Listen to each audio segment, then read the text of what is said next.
Olá pessoal, esse daqui é o Freud do Zero, essa é a aula número 13, Jacques Sedar, capítulo Constrição de Repetição, é o capítulo 6, e a gente tinha combinado de fazer em 3 aulas esse capítulo aqui. Então a gente já falou, o ponto inicial foi sobre o tema da escolha dos cofrinhos, né? De uma escolha sempre pela escolha do chumbo, a escolha dura, a escolha que assim já está feita antes, já é aquela, já sabe onde você vai chegar, o inevitável, né?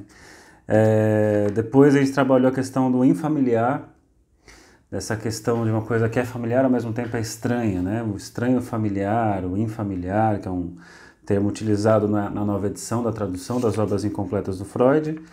E aí vai chegar finalmente no para além do princípio do prazer. Então, o que tem de bacana aqui, né? Ó, lembrando que eu pulei um tópico chamado a construção de repetição, rememorar, repetir, elaborar, ou recordar, repetir e elaborar. Nós vamos chegar nesse ponto aqui para finalizar o raciocínio, mas antes, vamos caminhar aqui para o para além do princípio do prazer. Então, a ideia geral desse capítulo aqui é a questão da repetição, né? Então, isso é uma marca da clínica, né? Nós percebemos isso, nós trabalhamos com uma ideia de repetição. Pegando emprestado o texto que eu falei, né? Recordar, repetir, elaborar. A psicanálise começa com o recordar, começa com a rememoração de algo, a catarse, que é o começo lá da psicanálise, e isso vai ser modificado com o tempo, né? Então, Freud vai começar então a perceber que não bastava simplesmente a rememoração e a catarse, e que tinha algo que acontecia em termos de repetição, que a pessoa repetia sem se dar conta de que se repetia, né? Então teria agora aí a grande mudança, que seria essa repetição. A repetição então está marcada na psicanálise a obra inteira. Então desde lá do projeto para uma psicologia científica, de ter uma repetição do reencontro com o objeto, né? O Freud já está falando ali, um Freud ainda neurologista caminhando para o modelo metapsicológico, mas ele vai trazer, por exemplo, isso também na interpretação dos sonhos, então vai trazer psicopatologia da vida cotidiana, né, de certas coisas que se repetem, vai trazer isso no xixo inconsciente. Então, ao longo da obra, a repetição vem sendo marcada. E parece que chega o momento que o Freud fala, peraí, vamos então, de fato, dar atenção para isso, que parece que é disso que se trata muita coisa. Nesse capítulo, a gente está trabalhando a ideia de transferência também. Então, ou melhor, a gente finalizou o raciocínio da transferência, que é outro capítulo, mas ainda carrega essa ideia de repetição. Então, na transferência, também a gente pensa como uma forma de uma repetição, né? Lembrando que o analista é colocado no lugar de uma figura, ele atualiza uma figura do passado, ele é meio que um receptáculo de uma série de projeções de figuras do passado, são revividas ali com o analista. Então, essa é a ideia geral. Nesse capítulo, então, você vai ter aqui trazendo a ideia que tem no para além do princípio do prazer, né? E, bom, esse texto é um texto famoso, ele é pequeno, mas é muito denso. E confesso que a primeira vez que eu li, eu não consegui tirar tudo aquilo que os comentadores sempre falam. Nossa, esse texto aqui muda tudo, né? Você lê esse texto aqui é uma revolução na psicanálise. E eu não enxergava o que ali tinha de tão revolucionário, mas claro, tinha muito a ver com o percurso da época. E foi graças a ler muitos comentadores falando disso, né, que eu comecei a falar, então é aqui que tem que ler tal coisa. Então você começa a ter umas sacadas assim, graças à ajuda de outros que te ajudam a ler, né? Por isso que é diferente quando você lê um texto sem referência nenhuma, ele é um texto que já foi assim apresentado para algumas outras pessoas. No Para Além do Princípio do Prazer, ele vai trazer o famoso conceito de pulsão de morte, né? Que é um conceito que já falei em outros vídeos, não é o Freud exatamente que inventa isso daí já vinha sendo trazido pela Sabina Spielrein nos encontros de quarta noite entre os psicanalistas. Ela trazia alguma coisa que se repetia desse aspecto destrutivo, né? Tem até um texto chamado A Destruição como Causa do Devir, né? Como Origem do Devir, não lembro agora o título certo.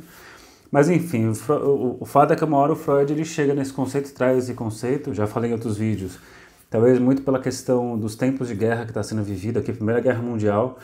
Então o Freud começa a ver essa, talvez, destrutividade humana ali em ação, e uma coisa meio que sem sentido, mas acontecendo.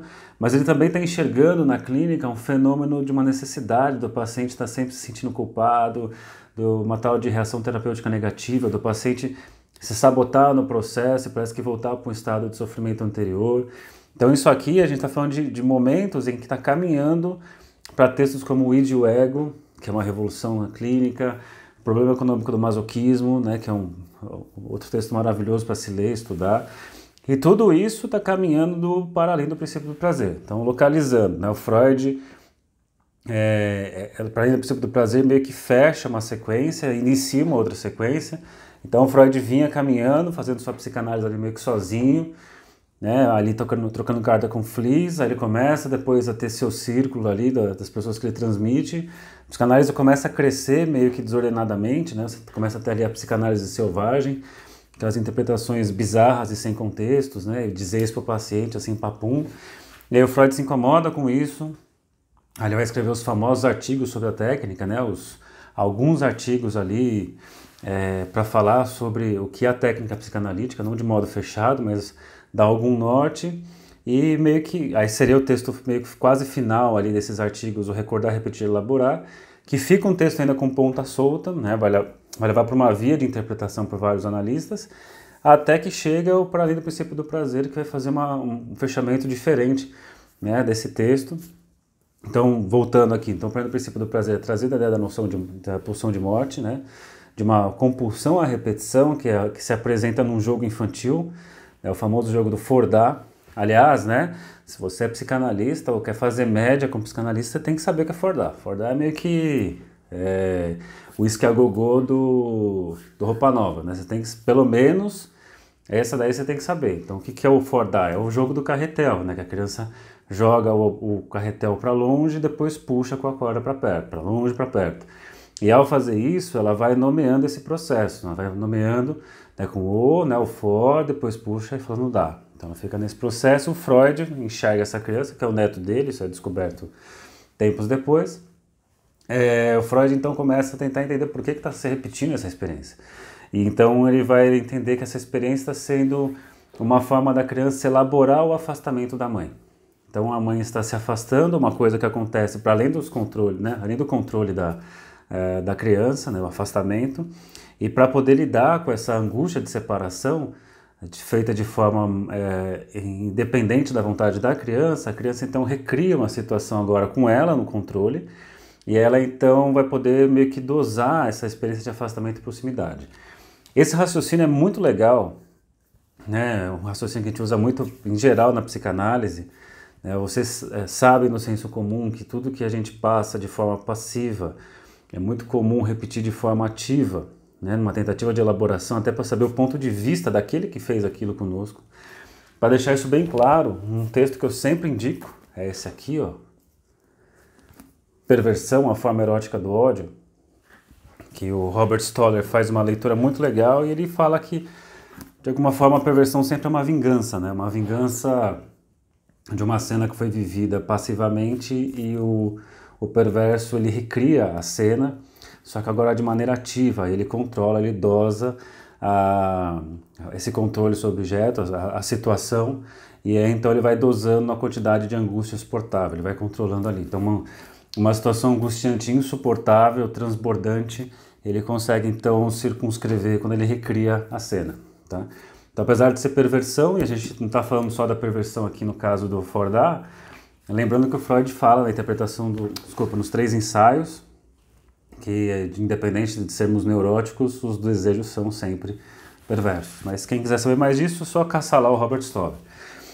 E aí então, ele vai trazer nesse texto essa ideia, aí ele diz até aqui, ó, se você pegar no Robert Stoller, na página 112, no penúltimo parágrafo, ou no último parágrafo completo, ele diz assim: o que Freud chama de elaboração psíquica opõe-se à pulsão de domínio. Pela elaboração psíquica, pode-se não apenas elaborar a ausência da mãe, interessante isso, mas também ausentar-se da mãe para ficar sozinho, ter acesso à solidão sem ficar em um estado de perda de apoio, né, de desamparo. Então é muito legal isso porque, por um lado, a criança tem essa vivência do afastamento para além do controle dela, o que causaria essa ansiedade de separação, mas ao mesmo tempo também tem a necessidade da criança desse afastamento, para que ela possa então vir a ser, ela possa então desejar. Se a presença, né, vamos imaginar assim, inicialmente aqui está a criança, aqui está a mãe, o que vocês preferirem aí, né? Inicialmente, Freud vai dizer assim, que a criança está meio que submersa na pulsão de morte. O que vai acontecer? Vai ser justamente o amor materno, a libido, que vem a resgatar a criança desse estado, né, imerso em pulsão de morte. Então, só para entender o que eu estou dizendo, ó, se você pegar aqui no problema econômico do masoquismo, ele vai dizer assim, ó, caberia à libido a tarefa de tornar inofensiva essa pulsão destrutiva.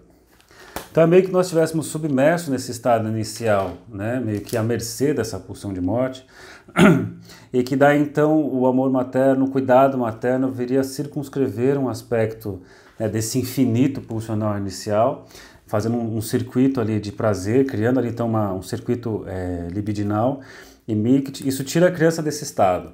Mas ao mesmo tempo, depois de um certo tempo, é necessário esse afastamento para que ela possa então ter essa própria capacidade de desejar, porque se a mãe continuar presente aqui constantemente, existe uma impossibilidade de desejo. E a impossibilidade de desejo, aí tem as leituras assim, um vai dizer que esse afastamento exagerado que causa angústia. Outros vão dizer que a proximidade exagerada que causa angústia. A gente vai deixar para resolver isso em outros textos, mas a ideia é assim, que é necessário uma proximidade, mas também um distanciamento otimizado aqui. Que a gente pode pensar num problema que o Freud trazia lá no projeto com a psicologia científica, que é a questão do porco-espinho, né? Próximos demais se furam, afastados demais morrem de frio. Então esse paradoxo que precisa ser resolvido, o Winnicott achou uma solução interessante para um termo que é mãe suficientemente boa. É uma mãe que é suficientemente boa implica uma mãe suficientemente má, uma mãe não completamente presente ali. E aí só para localizar a questão, né, ó, se você enxergar a questão da pulsão de morte, que foi um ponto que vários psicanalistas se separaram de Freud, disseram que foi um erro de Freud. O próprio Jacques Sedal fala aqui umas questões um pouco Freud mete pés pelas mãos em alguns trechos e não sei o quê, mas você tem aqui um esquema que eu acho muito legal, que a gente tem aqui, ó, X, aí você tem aqui desprazer, que é a tensão que vai se acumulando no pulsional, né? Então você tem a pulsão aqui, X e Y é um desprazer. Quando você tem a descarga, você tem uma sensação prazerosa, né? Então aqui, ó, X, Y, Z, nós chamamos de prazer sexual, né? Desculpa, X, Y, X', né? Que eu tô vendo aqui espelhado pelo celular, então tá meio confuso. X, Y, X', então desprazer, a descarga é o prazer. Aí você tem aqui o X' pequena morte, né, que seria o gozo sexual. E aí você tem aqui a continuidade disso, né, chegando até aqui embaixo, aí sim, o Z aqui embaixo. O Z aqui embaixo seria de fato o lugar da pulsão de morte, assim, o mais além do princípio do prazer. Então deixa eu pegar aqui, ó. Então aqui, X, Y, X', eu vou ter a pulsão de vida, esse circuito, né? Aí depois do X' eu vou ter o mais além do princípio do prazer. E aí então, se a gente for enxergar todo o processo, né, se a gente fosse enxergar no fim das contas, o que você tem é a pulsão de morte. Por que isso é interessante saber esse esquema aqui? Que no final das coisas, mesmo eu enxergo assim, né, eu enxergo como a pulsão sendo então um segmento, né, a pulsão de morte, e aí você tem uma linha contínua, aí você tem um segmento ali da pulsão de vida, que essa parte foi neutralizada, né? Então aqui está essa localização. Mas que apesar de tudo, o final de tudo isso é a própria pulsão de morte, mais uma vez. Que eu entendo não só pela via da destruição, nessa coisa da destruição num caráter de violência, mas sim de perda de sentido. Nesse próprio texto aqui do Problema Econômico do Masoquismo, o Freud vai falar de uma pulsão que junta e uma que disjunta, né? Tipo disjuntor sabe, da sua casa, quando você liga o chuveiro elétrico, esquenta demais e cai o disjuntor, foi muita tensão, não suportou, aí você tem aqui a ligação, você disjunta, né? Você desliga. Então você tem a pulsão que causa junções e a pulsão que causa as disjunções. E a psicanálise fala de uma constante busca de sentido da nossa parte. Né? As pessoas têm essa busca de sentido, e a própria análise freudiana, e principalmente a lacaniana, trabalha com a via da falta do sentido, ou seja, o final da coisa é sempre uma disjunção, é sempre esse afastamento. Então, por isso que no final sempre fica a pulsão de morte. Aí no final desse texto, já chega para fazer a conclusão, aí você pega esse raciocínio do junção e disjunção, esse é o problema que você vai ter no recordar, repetir e elaborar, né? Porque se entendeu, muitos assim pós-freudianos, que a elaboração seria a compreensão, né, do porquê a coisa se repete, e quando você entende o porquê dessa coisa, você cessaria a repetição. Né? O que acontece é que na prática clínica não necessariamente acontece isso. Então, vou pegar alguns trechos aqui para finalizar, que diz assim, ó.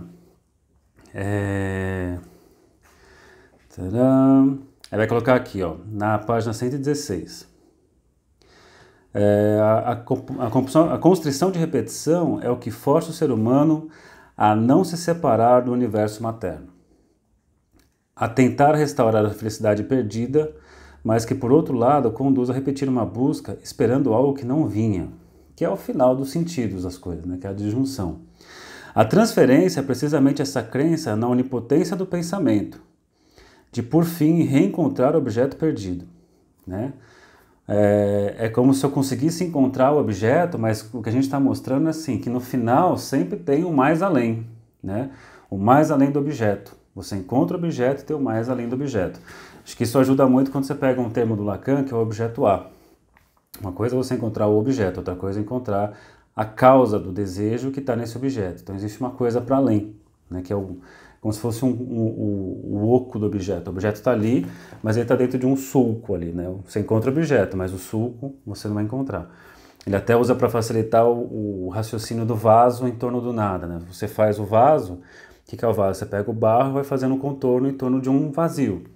E aí, melhor, do nada, né? Então você faz um contorno em torno do nada, agora você tem o nada dentro de um contorno de barro. Aí você criou alguma coisa faltando dentro do vaso. Então, ele pega isso do Heidegger, né, esse raciocínio. Mas é muito legal para pensar, esse objeto você não vai encontrar. Mas você fica na repetição tentando encontrar isso. E o que o Freud está mostrando é que justamente a clínica é para você chegar a atravessar isso e ter a experiência do não encontro com o objeto. Né? E aí, continuando aqui, vai colocar aqui. Na cura analítica, a constrição de repetição está presente não como resistência ao analista, mas como resistência à rememoração, resistência a sair do círculo infernal da repetição, chegando a avaliar as cenas do passado para desligar-se delas, remeter, por fim, o passado ao passado, que seria historicizar, como a gente falou no começo desse capítulo aqui. Aliviar-se do passado em uma alegria que poderia tornar possível um presente, na medida que só há presente por e na presença diante do outro e de si mesmo. Aí vai colocar aqui, ó. A cada vez que o analista acolhe a transferência no presente, ele omite colocar-se na posição do objeto perdido. Porque o objeto perdido não existe, não tem como ficar nesse lugar. Mas o paciente vai tomar o analista como sendo ou tendo aquilo que está perdido. Mas se ele se identifica com o objeto perdido, e a ser perdido surge o risco de reencontros mortíferos para o analisando, em que se revive para além da angústia infantil a dissolução de seus limites. O analista não pode acolhê-la em própria persona, mas na história própria do analisando, né? Que é o famoso não é comigo. Apesar de você estar me usando para isso, não se trata de mim, se trata de uma coisa para além de mim. Aí eu indico para vocês lerem o Banquete do Platão e pegar a cena final, né, da chegada do Alcibíades e declarando amor para o Sócrates, e o Sócrates diz assim, não é para mim que você está dizendo para outra pessoa. Né? Você ama você ama um amor, né? Você ama alguém amando e não a mim. Toda a tarefa da cura é, pois, de historicizar essa memória imemorial, que para cada um de nós constitui um grupo. Aí ele vai dizer aqui, ó, que eu acho que é o grande ponto aqui. Passar do reencontro para o encontro. Olha que sensacional isso. Porque o problema todo é que a pessoa chega na clínica tentando reencontrar uma coisa. E aí indico fortemente, quem quiser se aventurar, Seminário 11 do Lacan, que ele fala, existe a repetição do mesmo e a repetição do novo. Na repetição do mesmo, eu estou lá, na vida, né, buscando o reencontro com o objeto perdido. Na repetição do novo, ou seja, mais do que uma repetição, né, no repetição do mesmo seria o reencontro. Quero reencontrar uma coisa. Só que essa coisa você nunca teve. Você tem a experiência de que teve, mas é um engano. Você só acha que teve porque você está no futuro e retroativamente supõe que tinha alguma coisa ali. E ele vai colocar passado o reencontro, né, na repetição do mesmo, para o encontro, a repetição do novo. O novo seria a ponta final, né, do que eu coloquei aqui, ó. O que se repete, no fim das contas, é sempre o indizível da pulsão de morte. Então, a psicanálise tem uma visão muito otimista, na minha opinião, quando ela vai por essa via, porque ela aponta que a solução está numa invenção de futuro. E até eu brinco nas aulas que na psicanálise não se trata do passado, e sim invenção de futuro. Só que a gente tem um apego gigantesco a um suposto reencontro com o passado. O passado tem que ser historicizado e aquilo mantido ali. E aí tem que se abrir para essa disponibilidade de se haver com o indizível, com a disjunção e inventar um futuro. Mais ou menos essa história. Quando ele diz assim, né, ó, passar do reencontro para o encontro. Aí ele diz mais embaixo aqui. O questionamento analítico sobre o encontro poderia se prolongar nos seguintes termos. Não sabemos o que amamos em quem amamos. Né? Então a gente cai de novo no infamiliar. A gente busca o familiar, mas em todo familiar tem alguma coisa que escapa a tudo isso. Da mesma forma, no infamiliar, no estranho, tem alguma coisa que nos lembra algo. Então esse paradoxo não vai ser resolvido. Esse paradoxo é justamente a nossa própria condição. É isso aí, bons estudos.